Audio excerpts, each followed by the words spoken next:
Good morning, students.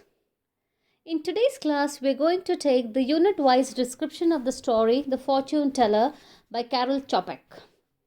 If you remember, we have already discussed the story. I've just given you the outline of what the story is about. The story centers around three important characters. The most important character, the lady, Mrs. Edith Myers, who's supposed to be the fortune reader, the tarot card lady. Then we have Detective Inspector McClary and his wife. The story revolves around these three characters. And as I told you, that Mrs. Edith Myers, she reads cards, she's a fortune teller. And Detective Inspector McClary has little doubts about this character, that whatever she is doing in the guise of fortune reading or tarot reading or card reading, there's something fishy about it. So he sets out to expose the lady and puts his wife in some kind of a position so that she goes to Mrs. Edith Myers and make her read her hands or her cards, and then he would trap this particular lady. And as planned, according to the inspector, things go out in the same way.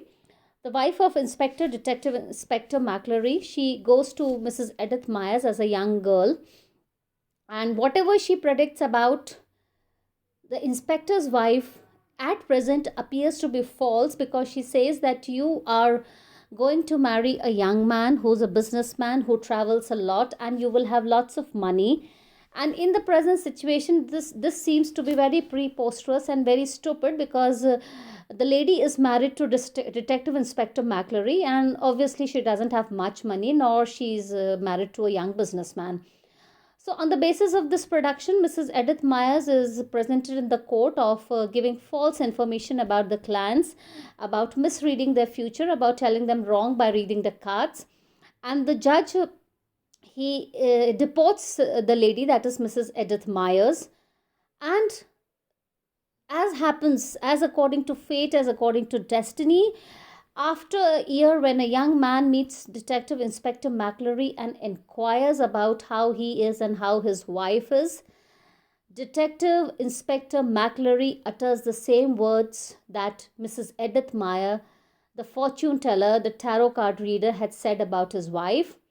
His wife had eloped with a young businessman who was very rich, and she was set for Australia on a long distance trip.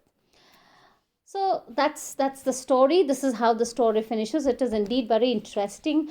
Nobody expects that this is going to be the end, and Chopek has written a very entertaining essay, a very entertaining story, basically highlighting human conceit as well as frailty. He underlines the role played by destiny and stars in making or marring people's lives and fortunes. So basically what is highlighted in the story is that how the stars, how your destiny, it can make your life or it can spoil your life. Now let us take unit wise description.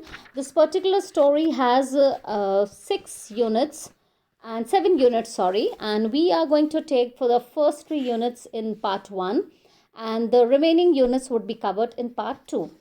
So let us begin with unit 1 of the story. And I'll just read a few lines from the story and explain the rest of the unit. Unit 1 comprises of the basic thing about what the story is about. It begins with everybody who knows anything about the subject will realize that this episode could have happened in Czechoslovakia or in France or in Germany. For in all these countries, as you are aware, judges are bound to try offenders and to sentence them in accordance with the letters of the law, and not in accordance with their shrewd common sense and the dictates of their conscience. The story, that is, there is a judge who passes a sentence, is not guided by the statute book but by sound common sense.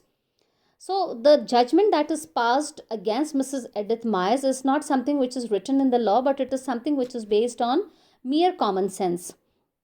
And what happens can be related to any person in England or in London, or to be more precise, in Kingston. No, he says, maybe in Brompton or Bayswater, anywhere thereabout. The judge is a magistrate, and his name was Mr. Kelly, JP, and there is a lady and her name was plain Myers, Mrs. Edith Myers. So unit 1 introduces that though most of the judgment passed by the lawyers are or the judges are based on the statutes or the rule books, but this particular case has been judged completely by common sense because it deals with the lady in question, who's Mrs. Edith Myers. Now, about this lady, the inspector, that is Detective Inspector McClary, he talks to his wife one evening, and what he says is, I'll read out the lines. He says, I can't get that Mrs. Myers out of my head. What I would like to know is how the woman makes her living. Just fancy. Here we are in the month of Feb and she sent for servants for asparagus. And I have discovered that she has between 12 and 20 visitors every day, and they vary from charwomen to duchess. I know, darling, you'll say she's probably a fortune teller. Very likely, but that can only be a blind for something else, say the white slave traffic or espionage. Look here, I would rather like to get to the bottom of it. So in Unit 2, we are acquainted with that Detective Inspector McClary smells something fishy about the lady in question, that Mrs. Edith Myers. And he's talking to his wife and he says that she has a lot of visitors coming every day. And the visitors, they vary from the charwomen to the duchess. They are from all categories and all classes. And the other thing that he points out, that she goes for very expensive things even in those months in which they are not available. And he says that there is something wrong about her. There is something, fishy I smell about her, and I have to get to the bottom of it. And so in Unit 3, he asks his wife that you have to support me in this particular thing. And she says, okay. So the next day, she takes out a wedding ring, and she's very girlishly dressed, and with the sacred look on her baby face, she reaches to the doorstep of Mrs. Myers, and she just presses the bell. So when she presses the bell, Mrs. Myers opens the door, and Mrs. McClary, she tries to sound a little stupid, and she stammers, I, and it's my 20th birthday tomorrow, she says. I'm awfully anxious to know about my future. And Mrs. Edith Meyer says that I didn't get your name. And then she picks up the pack of cards and she says, okay, now I'm going to read your cards. So this much so for the part 1 of the story. And the remaining story, that is the remaining units, Unit 4, Unit 5, 6 and 7, we are going to take in the second part of the story, The Fortune Teller. Thank you, students.